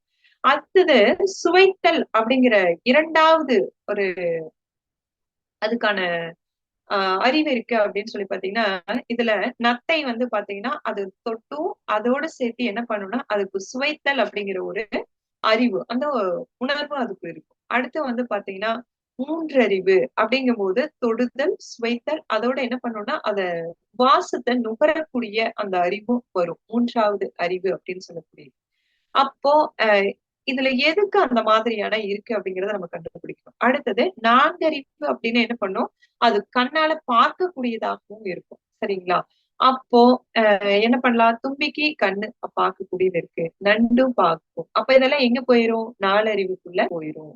நத்தை அப்படின்னு சொல்லக்கூடியது அதுக்கு தொடரக்கூடிய உணர்வு இருக்கு, இன்னொன்னு அது சுவைத்தல் உணர்வு இருக்குன்னு சொல்றாங்க. அப்ப அதுக்கு 2 அறிவு இருக்குள்ள எங்க போயிரும்? நண்டு போயிரும். அடுத்து எது இருக்குது பாத்தீங்கன்னா இந்த அட்டை தான். அட்டைங்கிறது அட்டை பூச்சி. இது வந்து பாத்தீங்கன்னா 3 அறிவு உறைவு. அதாவது தொடுதல் உணர்வு, சுவைத்தல் உணர்வு, அடுத்தது முகர்தல் உணர்வும் எதுக்கு இருக்கு அப்படின்னா இந்த அட்டைக்கு வந்து இருக்கு. அப்போ அட்டை எதுல இருக்குது? மூவறிவு உயிரினத்திற்கு எடுத்துக்காட்டாக இந்த உயிரினம் இருக்கிறத நம்ம பாக்குறோம். இது மட்டும்தான் இருக்கா அப்படின்னா நம்ம தொல்காப்பியத்திலேயே அதுக்கான உரையாசிரியர்கள் எழுதும்போது அதுக்கு விளக்கங்களும் கொடுத்திருப்பாங்க. அதுல பாத்தீங்கன்னா எடுத்துக்காட்டு நமக்கு இருக்கும். அதுல அதிகமாலாம் இருக்காது. ஒரு ஓரறிவுனா ஒரு 2 எடுத்துக்காட்டு, 2 அறிவுக்கு ஒரு 2 எடுத்துக்காட்டு, இவ்வளவுதான் கொடுத்திருப்பாங்க. அப்போ ஒவ்வொரு அதுல இருக்கக்கூடிய அந்த உயிரினத்துக்கு இதுக்கு எத்தனை அறிவு இருக்கு அப்படிங்கிறத நம்ம எடுத்துக்காட்டுலயே நம்ம படிச்சிட்டோம்னா வேற வெளியில இருந்தெல்லாம் வினாக்கள் வராது. அந்த என்ன எடுத்துக்காட்டோ அந்த எடுத்துக்காட்டுல இருந்து மட்டும்தான் நமக்கு கண்டிப்பா வினாக்கள் வரும். அப்ப என்ன பண்ணிடலாம்? எறும்பு, கரையான், அட்டை. இதுதான் எது? மூவறிவு உயிர். அவ்வளவுதான். அவங்க 3 எடுத்துக்காட்டு தான் அதுல குடுத்துட்டே இருப்பாங்க. அப்ப என்ன பண்ணிக்கலாம் நம்ம? எறும்புக்கு என்ன பண்ணும்? அதுக்கும் தொடுதல், சுவைத்தல், முகர்தல் என்ன பண்ணுது? 3மே இருக்குது. கரையானும் அதே மாரி என்ன பண்ணுது? தொடுதல், சுவைத்தல், முகர்தல். இந்த மாதிரி என்ன இருக்குது? அதுக்கான உணர்வு இருக்கு. அப்ப மூவறிவு உயிருக்கு அட்டை, எறும்பு, கரையான் அப்படிங்கிறத நம்ம என்ன பண்ணிக்கலாம்? எளிமையாகவே இதுக்கு என்ன காரணம்னா, ஒவ்வொரு உயிரினமுக்கும் எந்த மாதிரி இருக்கு? தொடுதா? இதுக்கு எப்படி இருக்கும்? அடுத்தது தொடுதலோட சுவைத்தல் அப்படிங்கிற உயிரினம் எப்படி இருக்கு அப்படிங்கறத நம்ம என்ன பண்ணணும்? உள்வாங்கிக்கிட்டு நம்ம அதை படிச்சிருந்தோம் அப்படின்னா என்ன பண்ணலாம்? புரிஞ்சிருந்தோம்னா எளிமையாக அந்த வினாக்களுக்கு நம்ம விடையளிச்சிடலாம். அடுத்து பாத்தீங்கன்னா கூற்று வினாக்கள் அப்படின்னு சொல்லி எடுத்துக்கும் போது இந்த கூற்று அடிப்படையில பார்க்கும்போது கூற்று 1, கூற்று 2. இப்ப கூற்று 1ல நம் முன்னோர்கள் எந்த பொருளை எந்த சொல்லால் வழங்கி வந்தனரோ அதனை அப்படியே நாமும் வழங்குவது வழக்கு அப்படின்னு சொல்லலாம். இது ஒரு இலக்கண வினாதான். நம்ம என்ன சொல்றோம்னா வழக்கு அப்படின்னு சொல்லும்போது அஹ் முன்னோர்கள் என்ன சொன்னாங்களோ என்ன பண்றாங்க? அது காலங்காலமா என்ன பேசிட்டு இருந்தாங்களோ அதை நம்ம அப்படியே என்ன சொல்லிட்டு இருக்கோம்? திருப்பி அதை அப்படியே பயன்படுத்திட்டு இருக்கோம். முன்னோர்கள் மரம்னு சொல்லியிருந்தாங்கன்னா அதை நம்ம இன்னைக்கும் மரம்னு தான் சொல்லுவோம். முன்னோர்கள் இதை என்ன சொல்றாங்க? நாற்காலின்னு சொல்லியிருந்தா நம்மளும் என்ன பண்ணிட்டு இருக்கோம்? அதை நாற்காலின்னு தான் சொல்றோம். அவங்க காலங்காலமா மலை, வானம் இதெல்லாம் என்ன பண்றது? இப்ப நாற்காலி கூட 4 கால் இருக்கிறதுனால அது என்னது? ஒரு காரண பெயர்ன்னு சொல்லலாம். மலை, என்ன சொல்லலாம்? வானம். அவங்க என்ன சொல்லிட்டு இருந்தாங்களோ அதை அப்படியே என்ன பண்றோம்? அப்படியே பயன்படுத்துறோம். அதைத்தான் நம்ம வழக்குன்னு சொல்றோம். இதை நம்ம என்ன பண்ணிருப்போம்? இப்படியேதான் படிச்சிருப்போம். நம்ம முன்னோர்கள் எந்த பொருளை என்ன சொல்லால் வழங்கி வந்தனரோ அதை அப்படியே நாமும் வழங்குவது வழக்கு எனப்படும் அப்படின்னு நம்மளும் படிச்சுதான் இருப்போம். அப்படிதான் நம்ம சில சொற்கள் உதாரணங்களையும் நீங்க சொல்லி பார்த்து படிச்சிருந்தீங்கன்னா என்ன பண்ணிக்கலாம்? இப்ப வானத்தை வானம்னு தான் சொல்ல முடியும். அடுத்து கூற்று 2 வழக்கு 3 வகைப்படும் அப்படின்னு சொல்லும்போது அப்ப அந்த வழக்கு எத்தனை வகைப்படுங்கிறதையும் நம்ம படிச்சிருக்கணும். ஓகேங்களா? அப்ப வழக்கு எத்தனை வகைப்படும்? 2 வகைப்படும். என்ன? இயல்பு வழக்கு, தகுதி வழக்கு. இப்ப இயல்பு வழக்கு எத்தனை வகைப்படும்? தகுதி வழக்கு எத்தனை வகைப்படும்? அப்படிங்கிறதையும் நம்ம படிச்சுக்கணும். அதோட விட்டுறக்கூடாது. அதை என்ன பண்ணும்? இப்ப இயல்பு ஏன்னா இந்த வினாக்கள் எல்லாம் ரொம்ப இம்பார்ட்டன்டான ரொம்ப ரொம்ப முக்கியமான வினாக்கள். அந்த வழக்கு, இந்த இயல்பு வழக்கு, தகுதி வழக்கு, அதுக்குள்ள இருக்கக்கூடிய பிரிவுகள் எல்லாமே ரொம்ப நம்ம இந்த கொஸ்டின் எல்லாம் ரிவைஸ் நம்ம படிச்சுட்டே இருக்கும்போது என்ன ஆகுனா இந்த வினாக்கள் எல்லாம் அடிக்கடி நம்ம கேட்கப்பட்ட வினாக்களாக நம்ம பார்க்கலாம். அப்போ கூற்று 1 அப்படிங்கிறது சரி. கூற்று 2ல என்ன வந்திருக்கணும்? வழக்கு 2 வகைப்படும் அப்படிங்கிறதா என்ன பண்ணணும்? சரியான விடையா அதுக்கு அமைஞ்சிருக்கணும். அப்போ இதுல பாத்தீங்கன்னா கூற்று 1 மட்டும் சரி அப்படிங்கிறதா இந்த வினாவிற்கான விடையில சரியான விடை. அடுத்த வினா கூற்று 1 குறில் எழுத்துக்களை குறிக்க கரம் என்னும் சொற்களை பயன்படுத்துகிறோம். குறில் எழுத்துக்களை பயன்படுத்துறதுக்காக கரம் அப்படிங்கிற சொல்லை இது எங்க இருக்குதுன்னா தொல்காப்பியத்துக்குள்ள இருக்குது. அடுத்தது கூற்று 2 நெடில் எழுத்துக்களை குறிக்க கான் என்னும் சொற்களை நாம் பயன்படுத்துகிறோம் அப்படின்னு சொல்லும் போது இதுக்கு என்ன இருக்கணும்? அந்த நூற்பாவில் இருக்கக்கூடிய செய்தியானது என்ன இருக்கணும்? நம்மளுக்கு புரிஞ்சு படிச்சிருந்தோம்னா ரொம்ப எளிமையா எழுதிடலாம். இது தொல்காப்பியத்துக்குள்ள போய் தான் படிக்கணுமா அப்படின்னா கிடையாது. நம்மளோட பள்ளி புத்தகங்களே என்ன பண்ணிருக்காங்க? இந்த வினாக்கள் அதை பத்தி விரிவாகவே நமக்கு என்ன பண்ணிருக்காங்க? இலக்கண அடிப்படையில கொடுத்திருக்காங்க. இல்ல பாத்தீங்கன்னா இதுக்கான நம்ம உள்வாங்கி இருக்கும் போது மட்டும்தான் இதுக்கான சரியான விடையை கொடுக்க முடியும். இப்ப பாருங்க தமிழ் எழுத்துக்களை குறிப்பிடுவதற்கு என்ன சொல்றாங்கன்னா கரம், கான், காரம், கேனம் ஆகிய அசை சொற்களை பயன்படுத்துறோம் அப்படின்னு சொல்றாங்க. அசை அப்படின்னு சொன்னாவே அசை சொற்கள் அப்படின்னாவே என்னன்னா ஒரு மீனிங்லெஸ் வேர்டு அப்படின்னு சொல்லலாம். ஆனா அந்த சொல் இருக்கின்ற பொழுதுதான் அந்த பொருளானது முழுமை பெறும். நம்ம அந்த அசை சொற்கள் இல்ல அப்படின்னா என்ன பண்ண முடியாது? இந்த இடைச்சொற்கள், அசை சொற்கள் எல்லாம் இருந்தா மட்டும்தான் என்ன பண்ண முடியும்னா நம்மளால சரியான ஒரு பொருளை கொடுக்க முடியும். இப்ப பாத்தீங்கன்னா குறில் எழுத்துக்களை குறிக்கிறதுக்கு கரம் அப்படிங்கறத பயன்படுத்துறோம். அகரம், இகரம், உகரம், ககரம், மகரம். அந்த முதல் எழுத்தெல்லாம் பாருங்க. கா, ஆ குறில், ஈ குறில், ஊ குறில், கா குறில், மா குறில். அப்போ குறில் எழுத்துக்களை குறிக்க என்ன பண்ணிட்டே இருக்கிறோம்? கரம் அப்படிங்கிற சொல்ல கண்டிப்பா நம்ம பயன்படுத்துறோம். அந்த முன்னாடி எழுத்தை நீங்க கவனிச்சுட்டே இருங்க. அடுத்தது நெடில் எழுத்துக்களை குறிக்கிறதுக்கு பாத்தீங்கன்னா கான் அப்படிங்கிற எழுத்தை சொல்ல வந்து நம்ம பயன்படுத்துறோம். பாருங்க, நெடில்ல ஐ கான், ஔ கான் அப்படிங்கும் போது ஐ அப்படின்னு சொல்லக்கூடியது என்ன? ஐ, ஔ அப்படிங்கறதுல என்னது? 2 மாத்திரைகளை பெற்று வரக்கூடிய உயிரெழுத்துக்கள்ல நெடில் எழுத்துக்களாக இருக்குது. அப்ப இந்த மாதிரியான நெடில் எழுத்துக்களை குறிக்கிறதுக்கு என்ன பயன்படுத்துறோம்? கான் அப்படிங்கறத சொல்ல பயன்படுத்துறோம். இது தொல்காப்பியத்தில் இருக்கக்கூடிய விதி, ரூல்ஸ். அடுத்தது குறில் நெடில் எழுத்துக்களை குறிக்க காரம் அப்படிங்கிற என்ன பண்றோம்? அந்த சொல்ல பயன்படுத்துறோம் அப்படின்னு சொல்றோம். குறிலா இருந்தாலும் சரி, என்னது? ஒரு குறிலு ஒரு நெடில் இருக்கணும். ஓகேங்களா? குறிலு நெடில் எழுத்துக்கள் அல்லது நெடில் நெடிலா இருக்கலாம், அல்லது நெடில் குறிலா இருக்கலாம். இந்த மாதிரி குறில் நெடில் எழுத்துக்கள் 2 பயன்படுத்தும் போது என்ன பயன்படுத்துறோம்? காரம் அப்படிங்கிறத பயன்படுத்துறோம். மகாரம், ஏகாரம், ஐகாரம், ஔகாரம் அப்படின்னு சொல்லும் போது என்ன பண்ணியிருக்கிறோம்? குறிலையும் பயன்படுத்துறோம், நெடிலையும் பயன்படுத்துறத நம்ம பாக்குறோம். அடுத்தது ஆயுத எழுத்தை குறிக்கிறதுக்கு வந்து பாத்தீங்கன்னா கேனம் அப்படிங்கிறத பயன்படுத்துறோம். அக்கேனம். இத பார்த்தோம்னா என்ன இருக்குது? அக் என்ன இருக்குது? இந்த இடத்துல ஆயுத எழுத்து வந்திருக்கு இல்லையா? ஆயுத எழுத்து ஒரே ஒரு எழுத்து மட்டும் தான் இருக்கு. 247 எழுத்துக்கள்ல ஒரே ஒரு எழுத்து தான் அக் அப்படிங்கிறது ஆயுத எழுத்து குறிக்கக்கூடியதா இருக்கு. அப்போ இந்த தொல்காப்பிய அடிப்படையில் இருக்கக்கூடிய இந்த விதிமுறைகள் நமக்கு தெரிந்தால் என்ன பண்ணிடலாம்? எளிமையாக என்ன பண்ணிடலாம்? இந்த வினாக்களை நம்ம எழுதிடலாம். இதுக்காக நம்ம போய் ரொம்ப தொல்காப்பியத்துல இருக்கக்கூடிய விதிகளையே படிச்சிருக்கணுங்கிறது இல்ல. நம்மளுடைய பாட பகுதியிலேயே என்ன பண்ணிருக்காங்க? இதுக்கான விடைகளை வந்து நமக்கு இத பத்தி டீப்பாவே என்ன பண்ணிருக்காங்க? ஒரு பாடமாகவே குடுத்து அதுக்கு அடிப்படையில தான் வினாக்கள் கேட்கிறாங்க. அப்ப நம்ம என்ன பண்ணிடலாம்? எளிமையாகவே இதற்கு வினாவுக்கு குடுத்துடலாம். இது ஸ்ட்ரைட் வினாவும் கூட சொல்லிக்கலாம். ஏன்னா கரம் வந்துச்சுன்னா என்ன பண்ணலாம்? குறில் எழுத்துக்கள் வருகின்ற பொழுது கரம் வரும். நெடில் எழுத்துக்களை வரும்போது கான் கண்டிப்பா வரும் அப்படின்னு சொல்லும் போது என்ன பண்ணலாம்? இது 2மே சரியான விடையாகத்தான் இருக்கு. அப்போ கூற்று 2மே என்னதான்? 1, 2 2ம் சரி அப்படிங்கறதுதான் இதற்கான சரியான விடை. அடுத்தது கூற்று. இதுலயும் இன்னொரு வினா பார்க்கலாம். கூற்று 1 வந்து பாத்தீங்கன்னா, பகுத்தறிவு கவிராயர் என அழைக்கப்படுபவர் வாணிதாசன் அப்படின்னு கொடுத்திருக்காங்க. கூற்று 2ல இவர் தமது பாடல்கள் மூலம் பகுத்தறிவு கருத்துக்களை பரப்பியவர் அப்படின்னு சொல்றாங்க. அப்போ பகுத்தறிவு கவிஞர் அப்படின்னு கவிராயர், பகுத்தறிவு கவிஞர் அப்படின்னா உடனே நமக்கு யாரு ஞாபகத்துக்கு வருவா? பாரதிதாசன் சொல்லுவோம். பகுத்தறிவு கவிராயர் அப்படின்னு சொல்லும் போது யாரு அப்படின்னா அதுக்கான ஆன்சரு உடுமலை நாராயண கவி அப்படிங்கறதா பகுத்தறிவு கவிராயர் அப்படின்னு அவர் அழைக்கப்படுறாரு. அப்ப இந்த இடத்துல வாணிதாசன் அப்படிங்கிறது என்ன இருக்கு? தவறான விடையாக இருக்கிறது. இவர் தன்னோட பாடல்கள் மூலமா பகுத்தறிவு கருத்துக்களை பரப்பியவர் அப்படின்னா கண்டிப்பா. ஏன் அப்படின்னா பாரதிதாசன் எப்படி பாரதியார் மேல இருந்த பற்றின் காரணமா தன்னோட பேரை பாரதிதாசன் மாத்திக்கிட்டவரோ அதே மாதிரி பாத்தீங்கன்னா பாரதிதாசனுடைய பரம்பரை அப்படின்னு சொல்லலாம். யாரு அப்படின்னா வாணிதாசன், அடுத்த முடியரசு, இவங்க எல்லாம் பாத்தீங்கன்னா இவங்க ஒரு காலகட்டத்துல இவங்களை பின்பற்றியே பாரதிதாசனை பின்பற்றி எழுதக்கூடியவங்களாக இருப்பாங்க. அப்போ பகுத்தறிவு சிந்தனை உடையவர பெரியார்னு மட்டும் சொல்லிடக்கூடாது. பகுத்தறிவு யாரு? பாரதிதாசனும் பயன்படுத்துவாரு. தன்னுடைய கவிதைக்குள்ள பகுத்தறிவு சிந்தனைகளை புகுத்திருப்பாரு. அதே மாதிரியே வந்து பாத்தீங்கன்னா யாரு? வாணிதாசனும் தன்னுடைய கவிதைக்குள்ள பயன்படுத்தி இருப்பாரு. அதே மாதிரிதான் வந்து பாத்தீங்கன்னா இந்த இடத்துல பகுத்தறிவு கவிராயர் அப்படின்னு சொல்லும் போது என்ன யாரைத்தான் குறிக்கும்?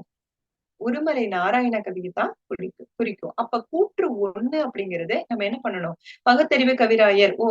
வினா கூற்று 2ல யாரு? வாணிதாசன் கரெக்டா தானே இருக்கு அப்படின்னு சொல்லிட்டு என்ன பண்ணிடக்கூடாது? கூற்று 1 சரியா நம்ம அவசரப்பட்டு வினாக்களுக்கு அந்த வினாவை நல்லா ஒரு முறைக்கு இருமுறை என்ன பண்ணணும்? கவனமா படிச்சு பார்க்கும்போதுதான் என்ன பண்ணணும்? இந்த பகுத்தறிவு கவிராயர் அப்படிங்கிறது உடுமலை நாராயண கவி அப்படிங்கறத நம்மளால உள்வாங்கிக்க முடியும். அப்ப இந்த மாதிரி கூற்று 1, கூற்று 2, கூற்று 1, 2 மட்டும்தான் கேட்பாங்களான்னா இப்ப வரக்கூடிய வினாக்கள் கூற்று 2, 3, 4 அப்படி கூட போயிட்டே இருக்கு. தொடர்ச்சியா கூட போயிட்டே இருக்கிறத நம்ம சில இப்ப ரீசெண்டா வர எக்ஸாம்ல நம்ம பார்க்க முடியுது. அடுத்து வந்து பாத்தீங்கன்னா சரியான தொடரை கண்டறிக அப்படின்னு சொல்லி கொடுத்திருக்காங்க. இல்ல எப்படி வினாக்கள் வரலாம்னா இவற்றில எது சரி அப்படின்னு கூட வரலாம். இப்ப 4 ஆப்ஷன் கொடுத்துட்டு இதுல எது சரி அப்படின்னு கேட்கலாம். இல்ல சரியான தொடர். தொடர் அப்படிங்கும் போது என்ன இருக்குது? ஒரு 2 வேர்டு இருக்கிறதுனால என்ன சொல்லிடலாம்? ஏதோ ஒரு தொடர் அப்படின்னு சொல்றாங்க. இப்ப ஓர் மாவட்டம், சால மாவட்டம், சிறந்த மாவட்டம், ஒரு மாவட்டம் அப்படின்னு சொல்லும் போது என்ன இருக்கு அப்படின்னா நம்மளுக்கு இத இலக்கண அடிப்படையில இதை நம்ம அணுகணும். பாத்தீங்கன்னா ஓர் அப்படின்னு சொல்லக்கூடியது எங்க வரும் அப்படின்னா உயிரெழுத்துக்கள் வரக்கூடிய இடத்துலதான். உயிரெழுத்துக்கள் இப்போ ஊரில் அப்படிங்கும் போது ஓர் ஊரில் உயிரெழுத்துக்கள் எங்கு தொடங்குகிறதோ அதுக்கு முன்னாடிதான் என்ன பண்ணணும், இந்த ஓர் அப்படிங்கிற சொல் அந்த ஓர் அப்படிங்கிற வேர்டு வந்து வரணுங்கிற அந்த இலக்கண விதி நம்ம படிக்கும் போதே புரிஞ்சு படிச்சிருந்தோம் அப்படின்னா என்ன பண்ணிடலாம், எளிமையா எழுதிடலாம். பாடு அப்படின்னு சொல்லும் போது ஓர் ஆடு. இப்ப காடு அப்படின்னு சொல்றோம்னா ஒரு காடுன்னு தான் வரணும். ஏன் காடுங்கிற இடத்துல என்ன வந்திருக்குது, கா அப்படின்னு சொல்லக்கூடியது ஒரு உயிர்மெய் எழுத்தாக இருக்குது. இக்கு கூட்டல் ஆ, அப்ப என்ன இருக்குது, அது ஒரு உயிர்மெய் எழுத்து. ஆனா ஆடு அப்படின்னு எடுத்துக்கிட்டோம்னா ஆ அப்படிங்கிறது என்னவா இருக்குது, உயிரெழுத்தாக இருக்கிறது. ஊரில் அப்படின்னு சொல்லும் போது ஊ அப்படின்னு சொல்லக்கூடிய எழுத்து என்னவா இருக்குது, உயிரெழுத்தாக இருக்கிறது. அப்போ அந்த உயிரெழுத்துக்கு முன்னாடி என்ன வரணும், கண்டிப்பா ஓர் வரணும் அப்படிங்கிற அந்த புரிதல் இருந்தா நம்ம என்ன பண்ணிடலாம், இந்த இடத்துல சரியா ஆன்சர் பண்ணிடலாம். நான் இந்த இடத்துல எதுக்காக இந்த வினா பாக்குறோம்னா, இந்த மாதிரி எது சரி, ஏதாவது ஒரு 4 ஆப்ஷன் கொடுத்துட்டு இதுல எது சரி அப்படிங்கிற மாதிரியும் வினாக்கள் வந்து இடம்பெறும். அடுத்து வந்து பாத்தீங்கன்னா பாடல் அடியை கொடுத்துட்டு கேட்கக்கூடிய வினாக்கள் அப்படின்னு பார்த்தோம்னா இன்னைக்கு நிறைய வினாக்கள் பாடல் அடியை கொடுத்து கேட்கிறாங்க. அதுல நீங்க தேர்வுக்கு படிக்கும் போது கட்டாயமா என்ன பண்ணுங்க அப்படின்னா ரொம்ப புகழ்பெற்ற ரொம்ப ஃபேமஸா இருக்கிற அந்த அடிகள் நம்ம அடிக்கடி இந்த நீங்க எங்காவது கேட்டிருப்பீங்க அப்படின்னா அந்த அடியை கண்டிப்பா ஞாபகப்படுத்திக்கீங்க. அது அந்த ஆசிரியரை எந்த நூல்ல எந்த ஆசிரியர் சொல்றாரு அப்படிங்கறத கண்டிப்பா ஞாபகம் வச்சுக்கோங்க. அது சங்க இலக்கியத்துல இருந்து இப்ப வரைக்கும் என்னன்னா எல்லா பாடலையும் நம்ம சொல்ல மாட்டோம். ஒரு சில பாடல்களை மட்டும் என்ன பண்ணிருப்போம், இல்ல பழைய வினாத்தாள்கள்ல ஏதாவது அந்த கொஸ்டின் வந்திருக்கு, பாடலடி வந்திருக்கு அப்படின்னா கண்டிப்பா அந்த பாடலடியோட ஒரு தடவை அந்த எந்த நூல்னு கேட்டாங்கன்னா அதோட ஆசிரியர் யாரு அப்படிங்கறத நீங்க தெரிஞ்சுக்குங்க. ஏன்னா அதே பாடலடியை கொடுத்துட்டு இதோட ஆசிரியர் யாரு அப்படின்னு வினா வரலாம். இன்னொன்னு, ஒவ்வொரு நூல்லையுமே நம்ம ஸ்கூல் புக்லயோ அல்லது ஏதாவது ஒரு இடத்துல இலக்கிய வரலாறுலயோ நம்ம படிக்கும்போது இப்ப பெரிய புராணம் அப்படின்னு எடுத்துக்கிட்டோம்னா உலகெல்லாம் அப்படின்னு தான் கண்டிப்பா தொடங்கும். சரிங்களா, அந்த பெரிய புராணம் முடிகின்ற பொழுதும் உலகெல்லாம் அப்படின்னு தான் முடியும். அதே அதே மாதிரி பாத்தீங்கன்னா ஒவ்வொரு நூல்லயும் முதல் அடியை நம்ம படிச்சுக்கணும். நம்ம அந்த பாடப்பகுதியில கொடுத்திருக்காங்க அப்படின்னா ஃபர்ஸ்ட் 2 லைன்ஸ் என்ன பண்ணிக்கணும், நல்லா மனப்பாடம் பண்ணிக்கணும். ஏன் அப்படின்னா அந்த பாடப்பகுதியில கொடுத்திருக்காங்கன்னா அந்த ஃபர்ஸ்ட் 2 லைன்ஸ்ல முதல் 2 அடியில இருந்து என்ன பண்ணுவாங்க, வினாக்கள் கேட்பதற்கு அதிகமான வாய்ப்பு இருக்கு. அப்போ அந்த மாதிரியான பாடல் அடிகளை நம்ம கட்டாயம் மனனம் செஞ்சுக்கிறது ரொம்ப பயனுள்ளதா இருக்கும். அதோடு சேர்த்து அந்த பாடலோட ஆசிரியர் யாரு அப்படிங்கிறதையும் நம்ம தெரிஞ்சுக்கணும். ஒண்ணு முதல் அடியில இருந்து கேட்பாங்க, ரேரா என்ன பண்ணுவாங்கன்னா இடையிலயோ கடைசியிலயோ கேட்கலாம். இன்னொன்னு, அடிக்கடி ஏதாவது ஒரு இடத்துல நம்ம பயன்படுத்துறோம் அந்த பாடல் அடிய அப்படின்னா கண்டிப்பா அந்த பாடல் அடியை கேட்கறதுக்கு வாய்ப்பு இருக்கு. ஓகேங்களா, அப்ப இந்த இடத்த பாத்தீங்கன்னா பெற்றதாயும் பிறந்த பொன்னாடும் நற்றவ வானின் நனி சிறந்தனவே அப்படின்னு யாரு பாடுனானா நம்ம பாரதி தான் பாடியிருக்காரு. பாரதியார், மகாகவி பாரதியார். பாரதியாருக்கு சுப்பிரமணியம் அப்படிங்கறது அவரோட இயற்பெயரு. ஆனா மகாகவி அப்படிங்கிற பேர் யாரு கொடுத்திருப்பாங்கன்னு பாத்தீங்கன்னா ராமசாமி தான் கொடுத்திருப்பாரு. வாராதான் இந்த மகாகவி அப்படிங்கிற பாரதிக்கு மகாகவி அப்படிங்கிற பேரை வந்து கொடுத்திருப்பாரு. அடுத்து பாத்தீங்கன்னா வினாக்களுக்குள்ள ஒரு வினா கேட்கிறது. ஒரு கொஸ்டின் ஸ்ட்ரைட் கொஸ்டினா வராம அதுக்குள்ள போய் ஒரு வினாக்களை கேட்கிறது. இந்த மாதிரி வினாக்களும் இன்றைய தேர்வுகள்ல வரதை நம்ம பார்க்க முடியுது. இப்ப உவமை கவிஞரின் இயற்பெயர் என்ன, கொஸ்டின் என்ன கேட்டிருக்கலாம், உவமை கவிஞர் யார் அப்படின்னு வினா கேட்டிருக்கலாம். ஆனா அதுக்குள்ள போய் என்ன பண்றாங்க, உவமை கவிஞரினுடைய இயற்பெயர் என்ன அப்படின்னு கேட்டிருக்காங்க. அப்போ உவமை கவிஞர் யாரு அப்படின்னு நமக்கு தெரியணும். அப்பதான் என்ன பண்ண முடியும், அவரோட இயற்பெயர் என்னன்னு நம்ம அடுத்ததுக்கு யோசிக்கணும். ஓகே, உவமை கவிஞர் யாரு அப்படின்னா சுரதா. அப்போ இந்த 4 ஆப்ஷன் நம்ம பார்க்கணும். சுப்புரத்தினம் யாரு, பாரதிதாசனுடைய இயற்பெயர் தான் சுப்புரத்தினம். சுப்பிரமணியன் யாரு, பாரதியாருடைய இயற்பெயர் தான் சுப்பிரமணியன். ராஜ ராஜ கோபாலாச்சாரியாரோட யாரு, அவரோட பேர் என்ன அப்படின்னு சொல்லி பாத்தீங்கன்னா ராஜாஜியோட பேரு தான் ராஜகோபாலாச்சாரி வந்திருக்கணும். ஓகே, அடுத்தது ராஜகோபாலன் அப்படிங்கிறது யாரு அப்படின்னு பாத்தீங்கன்னா சுரதாவோட இயற்பெயர் தான் ராஜகோபாலன். அப்போ உவமை கவிஞர் சுரதா அப்படிங்கிற விஷயம் நமக்கு தெரியும் போதுதான் அவரோட இயற்பெயர், இயற்பெயர்னா என்னன்னா பெற்றோர் இட்ட பெயர். சரிங்களா, புனை பெயர்னா அவங்களா வச்சுக்கிறது, சிறப்பு பெயர்னா யாரா ஒருத்தர் கொடுக்கிறது. அப்போ இயற்பெயர்ங்கிறது அவங்களோட பெற்றோர் இட்ட பெயர் என்னது, ராஜகோபாலன் அப்படிங்கிறது.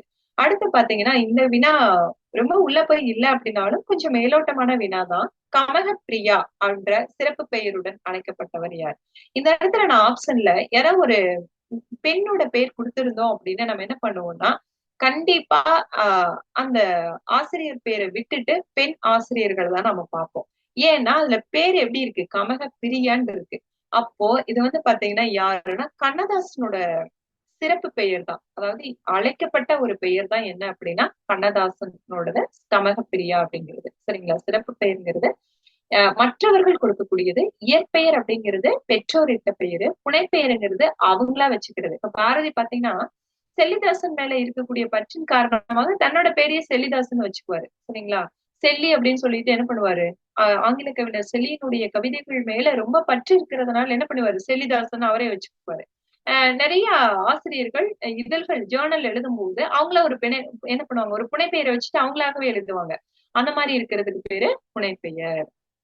ஓகே. இப்ப பாத்தீங்கன்னா, பாடல் எண்ணிக்கை அடிப்படையில எப்படியெல்லாம் வினாக்கள் வருது அப்படின்னு பாத்தீங்கன்னா, இது ஒரு ஸ்ட்ரைட் கொஸ்டின் தான். ஆனா நம்ம படிக்கும் போதும், சிறுபஞ்ச மூலம் அப்படின்னு எடுத்துக்கும் போது 17 கீழ்க்கணக்கு நூல்கள்ல ஒன்று சிறுபஞ்ச மூலம்னு படிச்சிருப்போம். சிறுபஞ்ச மூலம் எது அரை இலக்கிய நூல்கள்ல ஒண்ணு அப்படின்னு படிச்சிருப்போம். 11 அரை இலக்கிய நூல்ல சிறுபஞ்ச மூலம் படிச்சிருப்போம்.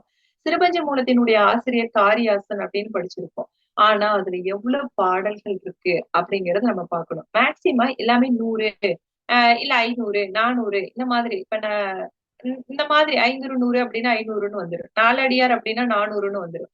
ஆனா அதோடு சேர்த்து என்ன பண்ணிருப்பாங்கன்னா கடவுள் வாழ்த்து அப்படின்னு ஒண்ணு ஆட் பண்ணிருப்பாங்க. அது அந்த காலத்துல தோன்றுச்சோ இல்ல பின்னாடி அந்த நூல்களை தொகுக்கின்ற பொழுது இடைச்செருகலாக உள்ள வந்துச்சா அப்படின்னு நமக்கு தெரியாது. ஆனா இப்ப அதுக்குள்ள என்ன இருக்குது? அந்த பாடலானது என்ன இருக்கு? இன்க்ளூட் ஆயிருக்கு இல்லையா? அப்போ சிறுபஞ்ச மூலம் அதோட கடவுள் வாழ்த்தோடு சேர்த்து மொத்தம் எத்தனை வெண்பாக்கள் இருக்கு அப்படின்னு கேக்குறாங்க. 17 கீழ்க்கணக்கு நூல்கள் எல்லாமே வெண்பாக்கள்ல தான் அமைஞ்சிருக்கும். சங்க இலக்கிய நூல்கள் எல்லாமே ஆசிரியர் பாவுல இருக்கும். ஆசிரியர் பானா 1000 அடிகள் வரைக்கும் எழுதலாம். வெண்பா அப்படிங்கிறது 4 அடிக்குள்ள இருக்கும். முதல் அடியில இருந்து 4 அடியிலுமே என்ன இருக்கும்? 4 சீர்களை பெற்று வரும். 4ஆம் அடி மட்டும் 3 சீர்களை பெற்று வரும். 2ஆம் அடி ஒரு தனிச்சொல்லை பெற்று வரும். இதெல்லாம் வெண்பா அப்படின்னு நம்ம படிச்சிருப்போம். இதெல்லாம் எங்க இருக்கு? 17 கீழ்க்கணக்கு நூல்கள்ல இருக்கக்கூடிய எல்லாமே எப்படி இருக்கு? வெண்பால இருக்கு. அதுதான் வெண்பான்னு சொல்றாங்க. இந்த வெண்பா எத்தனை வெண்பாக்களை கொண்டதுன்னா, வெண்பான்னா ஒரு இலக்கணம் அப்படின்னு யோசிச்சிடக்கூடாது. அது எத்தனை அந்த வெண்பால எத்தனை பாடல் இருக்கு அப்படின்னு கேக்குறாங்க. மொத்தம் இதுல பாத்தீங்கன்னா, கடவுள் வாழ்த்து பாடலோட கடவுள் வாழ்த்து இல்லாம 96 பாட்டு இருக்கு. கடவுள் வாழ்த்தோட சேர்த்து 97 பாடல்கள் இருக்கு. அப்படிங்கிறத நம்ம பார்க்க முடியுது. அடுத்தது ஆண்டுகள் அடிப்படையில கேட்கக்கூடிய வினாக்கள் அப்படின்னு கேட்டோம்னா எந்த ஆண்டு சிவகங்கை மன்னர் முத்துவடுகநாதர் வீரமரணம் அடைந்தார் அப்படின்னு கேட்கும்போது பாத்தீங்கன்னா இது ஸ்ட்ரைட் கொஸ்டினா இருந்தாமே கூட நம்ம ஆண்டுகளும் படிக்கிறது என்ன பண்ணணும் ஞாபகம் வச்சுக்கணும். ஏதாவது ஒரு இன்சிடென்ட் நடந்துச்சுன்னா எப்படி சிப்பாய் கழகம் அப்படின்னா 1857 அப்படின்னு நம்ம சொல்லிடுவோமோ அதே மாதிரி பாத்தீங்கன்னா இந்த மாதிரியான ஆண்டுகள் ஏன் முதுவடுகநாதர் அப்படின்னு சொல்லும் போது என்ன பண்ணிடணும் அவர் எப்ப இறந்தாரு அப்படிங்கும் போது நம்ம கட்டாயம் ஞாபகம் வச்சுக்கணும். ஏன் சின்ன மருதும் பெரிய மருதுக்கும் ஒரு முக்கிய உறுதுணையாக இருந்தவர் யாருதான் சிவகங்கை மன்னர் தான். பாளையக்காரர்களுடைய முன்னேற்றத்திற்கு ஒரு பெரிய பங்களிச்சவர் அப்படின்னு சொல்லலாம்.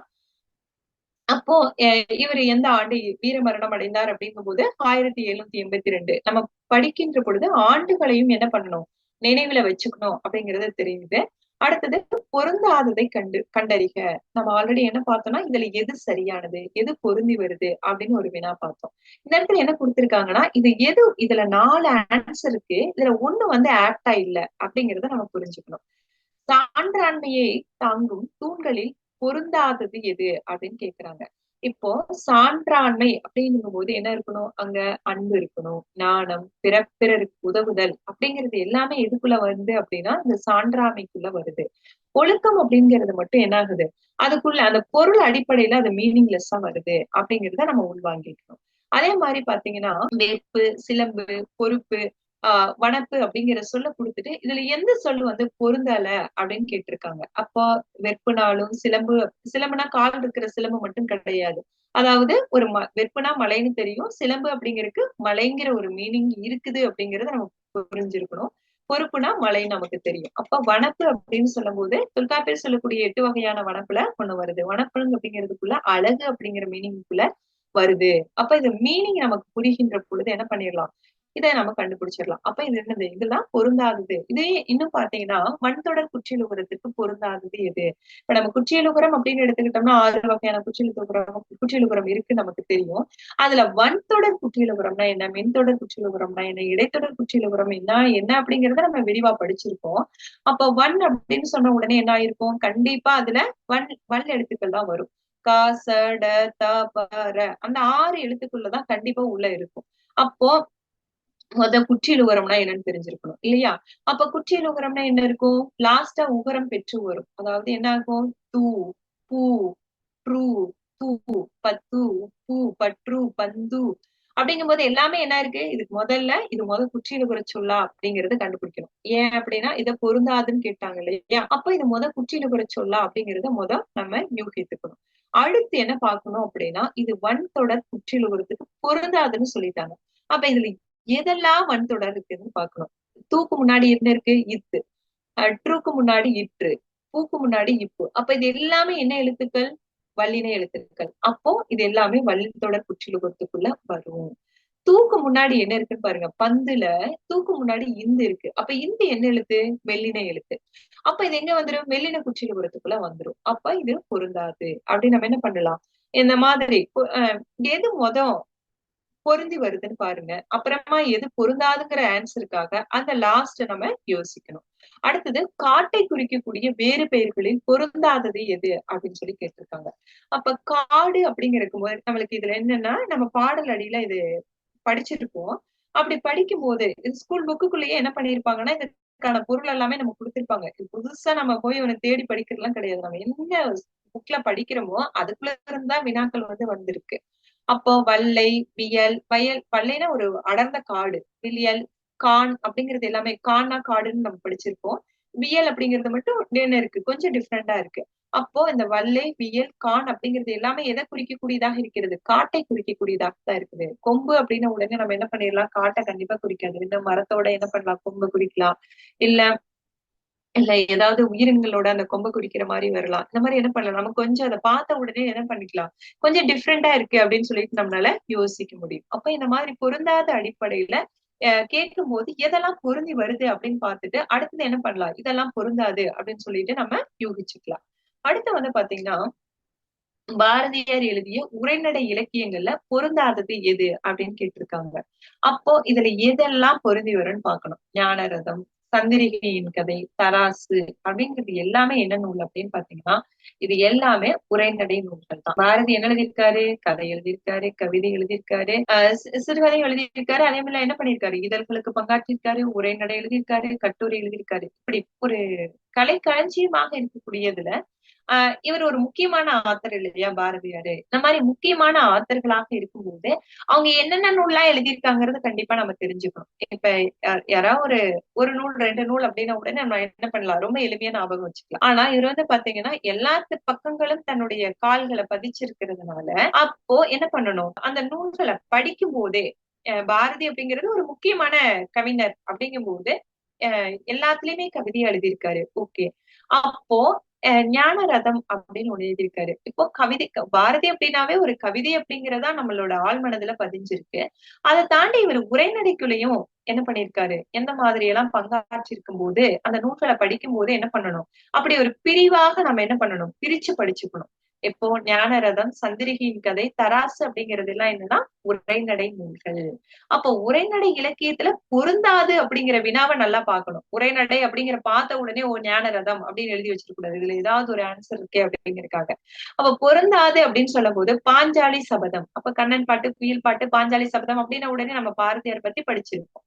இப்ப பாஞ்சாலி சபதம் அப்படிங்கிறது என்ன, ஒரு செய்யுளால ஏற்றப்பட்டது. அப்ப இதை வச்சுட்டு என்ன பண்ணிக்கலாம், இதுல பொருந்தாதது பாஞ்சாலி சபதம் அப்படின்னு நம்மளால எளிமையா கண்டுபிடிச்சிட முடியும். அதே மாதிரி பாத்தீங்கன்னா அறிஞர் கூற்று அப்படின்னு எடுத்துக்கும் போது அறிஞர் அண்ணாவை தமிழ், அதாவது அறிஞர் கூற்று அப்படிங்கும் போது ஒருத்தர் பத்தி இன்னொருத்தர் சொன்னது. இவங்க இவங்க இப்படிங்க அப்படின்னு சொல்லி எதனால இவங்க அழைச்சாங்க. இப்ப நம்ம என்ன சொல்லணும்னா, அறிஞர் அண்ணாவை தமிழக நாடக கலையின் ஒரு பெர்னாட் ஷா என்று கூறியவர் யார். அப்போ தமிழக நாடக கலைக்கு ஒரு பெர்னாட் ஷா யாரு அப்படின்னு கேட்டா அறிஞர் அண்ணான்னு நம்ம படிப்போம். அப்படி சொன்னது யாருன்னு படிக்கணும். இது மாதிரி ஒரு வினா ஆல்ரெடி நம்ம பார்த்திருந்தோம். அப்படி யார் சொல்லியிருப்பான்னா கல்கி தான் சொல்லியிருப்பாரு. சரிங்களா? அறிஞர் அண்ணாவை தமிழக நாடக கலைக்கு ஒரு பெர்னாட்ஸா அப்படின்னு சொன்னது யாரு அப்படிங்கறத தெரிஞ்சுக்கிறதோடு சேர்த்து என்ன பண்ணணும், யாரு சொன்னாங்க அப்படிங்கிறதையும் நம்ம வினாக்கள் படிக்கும் போதே என்ன பண்ணணும், கவனமா படிச்சுக்கிட்டோம் அப்படின்னா அந்த வினாக்களுக்கு நம்ம எளிமையா விடையளிச்சிடலாம். அடுத்து பாத்தீங்கன்னா பொறுத்துக அப்படிங்கிற ஒரு பகுதியை நம்ம பார்த்தோம். இப்போ பொறுத்துக அப்படின்னு சொல்லும் போது ஒரு சைடு என்ன பண்ணிருப்பாங்கன்னா கொஸ்டின் கொடுத்திருப்பாங்க, அடுத்த சைடு என்ன பண்ணிருப்பாங்க அப்படின்னா அது கேப்டா பொருந்தி வர மாதிரி கொடுத்திருப்பாங்க. இப்ப ஒரு சைடு என்ன கொடுத்திருக்காங்கன்னா எல்லாமே திணை கொடுத்திருக்காங்க, நில அடிப்படையில குறிஞ்சி முல்லை மருதம் நெய்தல் பாளையம் கொடுத்திருக்காங்க. அந்த நிலத்துக்கு பொருந்தி வர மாதிரியான மலர் கொடுத்திருக்காங்க, என்ன மாதிரியான பூக்கள் எல்லாம் அந்த நிலத்துல இருக்கும் அப்படின்னு கொடுத்திருக்காங்க. இப்ப குறிஞ்சி அப்படின்னு எடுத்துக்கிட்டோம்னா என்ன இருக்கும், செங்காந்தல் மலர், காந்தல் மலர் நமக்கு தெரியும். முல்லை அப்படிங்கும் போது என்ன இருக்குது, முல்லை நிலத்துல என்ன வரும் அப்படின்னு சொல்லி பாத்தீங்கன்னா தோன்றி அப்படின்னு சொல்லக்கூடிய மலர். இதை வந்து நம்ம எங்க படிப்போம் அப்படின்னா நமக்குனே ஒரு முதல் பொருள் கருப்பொருள் உரிப்பொருள் அப்படின்னு சொல்லிட்டு இந்த கருப்பொருளுக்கான ஒரு அட்டவணை ஒண்ணே நமக்கு எப்பயுமே கொடுத்துருவாங்க. இதுக்கு எந்த தெய்வம், இது இங்க என்ன தொழில் செய்வாங்க அப்படின்னு ஒரு அட்டவணை கொடுத்திருப்பாங்க. அந்த அட்டவணைக்குள்ள இருந்துதான் ஒரு வினா கண்டிப்பா வரும். சரிங்களா? அப்போ அந்த இதுக்கு என்ன மலர் அப்படின்னு சொல்லும் போது அந்த குறிஞ்சி முல்லை மருதம் நெய்தல் பாலைக்கு ஒவ்வொன்றுக்கு என்ன தெய்வம், என்ன மலரு, என்ன விலங்கு, என்ன மரம் அதுல இருக்கு, என்ன மாதிரியான விலங்குகள் இருக்கு, என்ன மாதிரியான பறவைகள் இருக்கு, என்ன மாதிரியான உணவு அங்க இருக்கு, எந்த மாதிரியான தொழில்கள் அவங்க செய்யறாங்க அப்படிங்கிற ஒரு வரையறை அவங்க கொடுத்திருப்பாங்க. அதை நம்ம நல்லா உள்வாங்கிட்டோம் அப்படின்னாவே அதுல என்ன வகையான இசை எல்லாம் இருக்கும் அப்படிங்கறது கொடுத்திருப்பாங்க. அதை உள்வாங்கிட்டாவே நம்ம என்ன பண்ணிடலாம், எளிமையா இந்த வினாவுக்கு நம்ம எழுதிடலாம். இப்ப மருதம் அப்படின்னு எடுத்துக்கிட்டோம்னா அங்க என்ன இருக்கும், செங்கழு நீர் தாமரை. இப்ப நம்ம நிறைய பாடல்கள் படிக்கின்ற பொழுது கூட இந்த செங்கழு நீர் தாமரை எங்க இருக்கும், எல்லாமே குளத்துக்குள்ளதான் இருக்கும். இப்ப மருத நிலத்துலதான் இது இருக்கு அப்படின்னு தெரிஞ்சுக்கலாம். நெய்தல் அப்படின்னு எடுத்துக்கிட்டோம்னா நெய்தல்ல தாழை மலர் இருக்கும். அடுத்தது பாலை அப்படின்னு எடுத்துக்கிட்டோம்னா புரவம் பாதிரி. இது வந்து பாத்தீங்கன்னா தண்ணி இல்லாமே வளரக்கூடிய ஒரு மலர் செடி. அப்ப பாலை நிலத்துல என்ன பண்ணாது, இந்த பாலை நீர் இல்ல அப்படின்னாலும் இந்த மலர்கள் எல்லாம் வளரக்கூடியதாக இருக்குது அப்படின்னு நம்ம என்ன பண்ணிக்கலாம், தெரிஞ்சுக்கலாம். இந்த வினா தெரிஞ்சுக்கிறதுக்கு நம்ம முழுக்க முழுக்க என்ன பண்ணோம்னா அந்த கருப்பொருள் அட்டவணையை படிச்சுக்கிட்டோம் அப்படின்னாவே இதுல இருந்து ஒரு வினா அப்படிங்கிறது கட்டாயம் நமக்கு வரும். இந்த மாதிரியான அடிப்படையில வினாக்கள் பார்க்கின்ற பொழுது என்ன பண்ணிக்கலாம், எளிமையாக இந்த வினாக்களை நம்ம புரிஞ்சுக்கலாம்.